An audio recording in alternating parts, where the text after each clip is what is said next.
I'm ready. Coach, what initial thoughts on Tennessee for tomorrow night? You know what? Obviously, they've had a heck of a season. Leading the country in wins, balanced top to bottom. Their offense, obviously, the numbers speak for themselves. Again, though, I feel like the ACC prepares you for these games, and we did play LSU in a 3-game series as well. So I'm excited. I'm excited for our guys to play Tennessee. We have a really, really good club, two really good clubs going to be going at it tomorrow night. How do you think the matchup is with Shay? They hit a lot of fly balls. You know, Shay, I think, matches up good with anybody.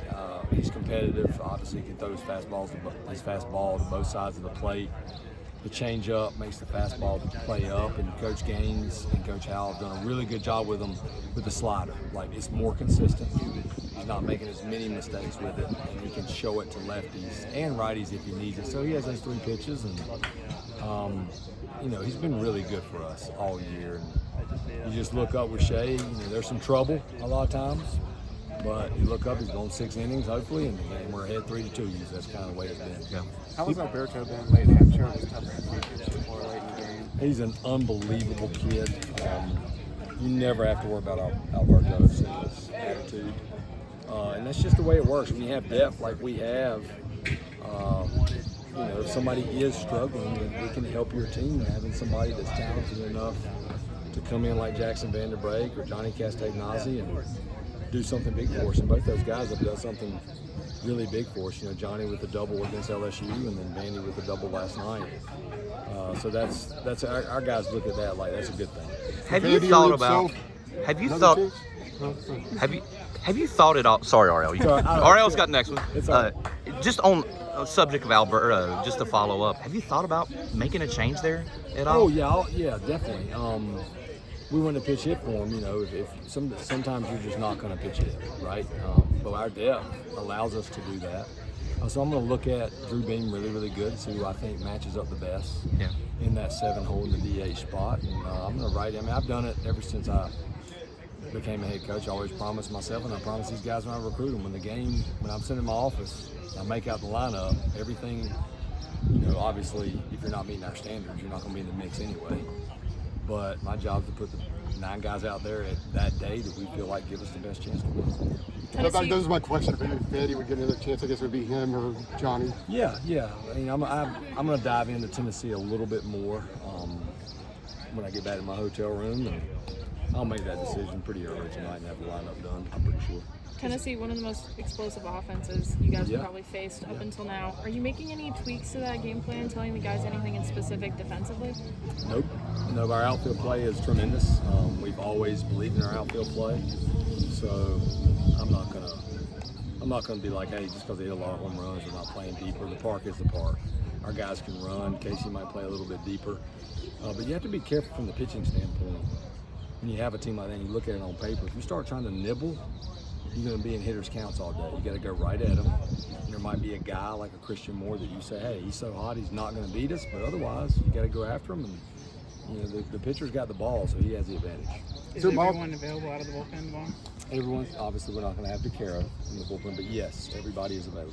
Did Pence and Poston throw it all today, or were you saving them up for tomorrow? They feel great. You know, 20-something for Pence. I don't know how many for Poston, but if you look at the workload throughout the year, I feel like as a staff, we've done a good job of managing those guys. And we had enough depth where nobody really was overworked going into the postseason.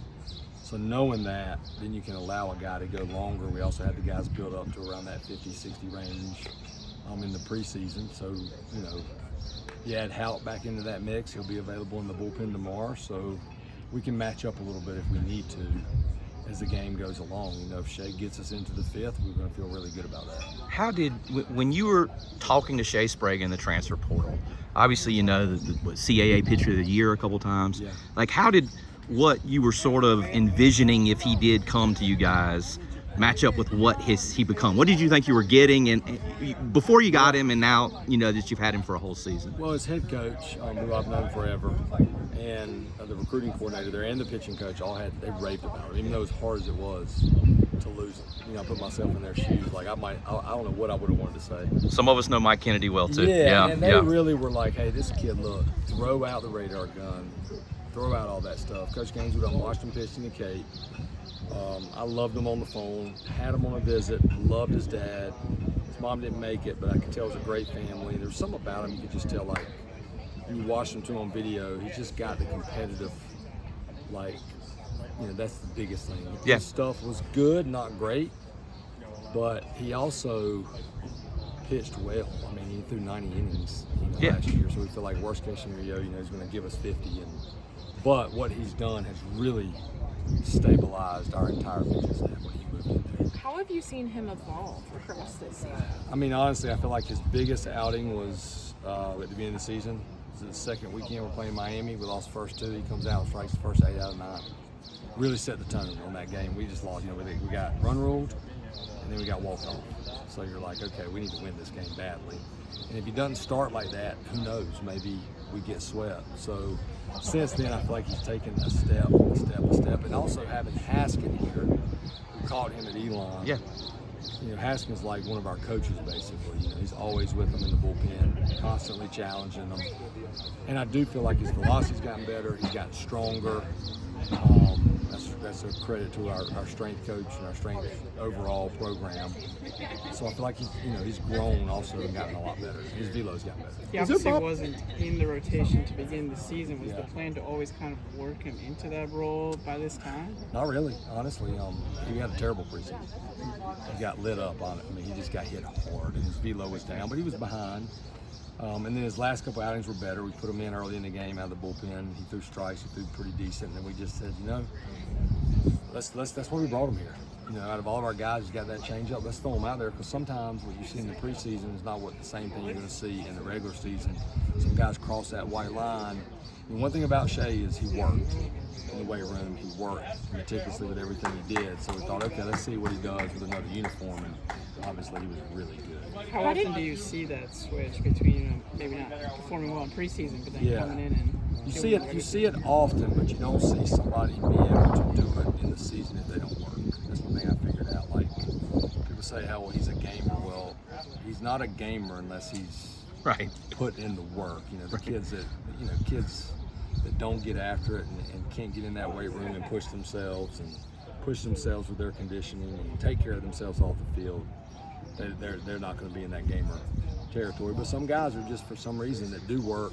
It takes that extra adrenaline for them to be as good as they're capable of being. Scott, when you watch Tennessee play, you know they call them the bad boys of college baseball. What as someone who knows the game like you do, what do you think when you see them play with all those different weapons and the talent? You know what I'm saying? Like, is that what jumps out to you when you're watching them? Yeah, I mean, you know, everybody in this day and age has something to say, obviously. I've always respected Tony. I think he's done a heck of a job. They wouldn't be saying anything about Tennessee if they weren't winning. And he's gone there and he's won. And, you know, I enjoyed playing a team. If somebody calls them the bad boys, I want our guys to strap it on and see what we can do against the bad boys, if that's the case. But yeah, they're talented. They do a really good job of recruiting. We feel like we do the same. We feel like our program matches up against anybody. So I'm more, our guys, like, they'll be ready, I can tell you that. Thank y'all.